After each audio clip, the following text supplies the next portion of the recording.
What's going on, family? Broken Prophet here. Welcome back to the vlog, and I'm gonna give y'all a short video on I guess I can say the proper way to use honey in hoodoo, or hoodoo honey magic, whatever the title's gonna say. Okay, but anyway, we're gonna talk about ways you can use honey in your hoodoo spell work and why. Listen, I gave you guys 2 perfectly good videos on a sweetening jar using just water and sugar. We use a couple of other things, but just water and sugar. I explained why sugar was far superior and traditional compared to honey. But what questions did I get in the comment section on both places, my main platform as well as the clock? What did I get? What did I get? Well, Prophet, can I add some honey to the sugar water?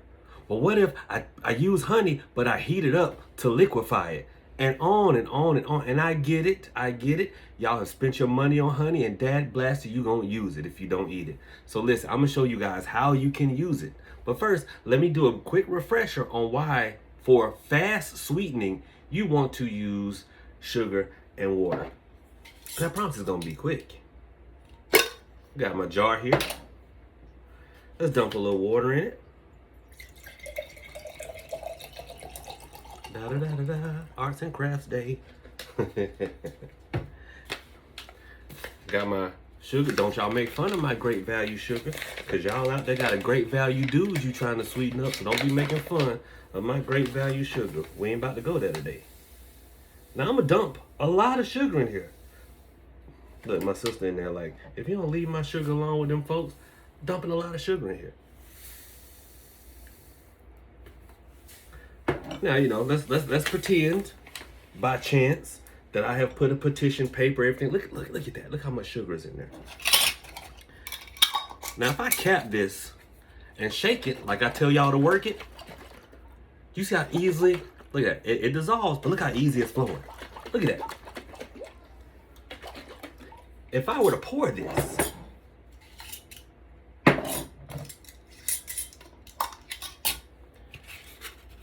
see, it still flows like water, right? Now keep that in mind. How quickly would that, if this jar was full of honey, how quickly would it shake, flow? Not too quickly, right? If it was full of this molasses, because y'all asked about molasses, how quickly, do I have to demonstrate how molasses pours?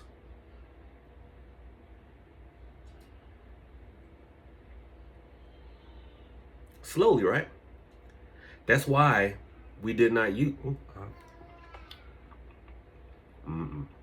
That's why we didn't use honey or molasses, because it pours slowly, it works slowly. Physical law and spiritual law often run parallel, guys. We don't get separate rules for spirit. That does not happen for the physical. They often run parallel, and we know that movement is the fueling force behind creation, right? We know this instinctively. Do not let the marketeers fool you. If you are out in the woods and you are thirsty, would you rather drink from a stagnant pool of water, one that's been sitting there, or a stream that's flowing? Of course you would go to the stream, because we know if it's flowing, it is alive. Stagnant means dead. We know this. So you don't want to use something slow moving and, heaven forbid, might actually trap a situation. And you run the risk with honey of it crystallizing. If it is heated and cooled or gets too cold, it will often solidify, therefore stagnating your relationship wherever it is. And if you are in a bad spot in that relationship, you won't, listen, it won't get any better. That's why I tell y'all stop putting people in freezers. But anyway, I digress. So I know you're asking, well, how can we use honey, Prophet? You use honey in conjunction with the sweetening jar. Now, you and this guy, or you and this job, or you and this boss, whomever you put in this sweetening jar that you want to sweeten towards you, what you do is you start your sweetening jar, which is just sugar, water, and a petition paper, which is nothing more than your name, their name, and maybe a heart or dollar signs or whatever, okay? Something very short and simple to tell spirit what it is you want to have happen by sweetening this person, okay?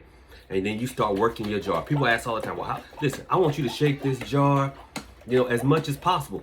because you want to get it moving, and you shake it.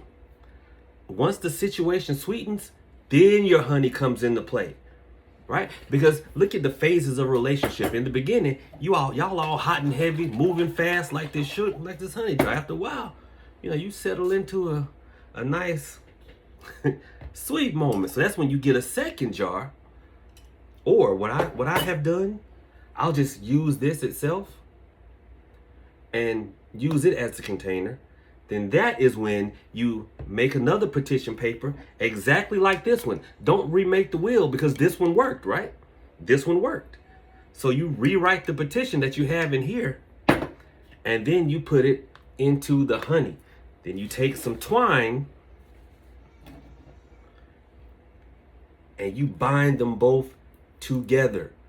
Store it somewhere where it will not be disturbed.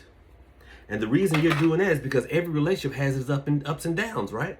And so what you can do is, if you've got them bound tight and the lid's on tight, when that person starts acting up, well, then you turn these jars upside down, like what do you call those things back in the day? Like an hourglass. Let it sit for an hour, then write it back up. Pray the 23rd Psalm, and then Isaiah 55:11, and then you state what it is you want to have happen. And I guarantee you, they'll get back right, and you will have less and less, hiccups in your relationship. So you use the sweetening jar first to move quickly and get that situation sweet, and then you use honey to keep it, to keep it sweet and keep it smooth and mellow, so you don't have to worry about it ever again. Hope this helps. I know y'all gonna have some questions down below, and I'll get to them as soon as possible. But look, work these jars in tandem, and I guarantee you will enjoy the results. Y'all have a good one. Profit out.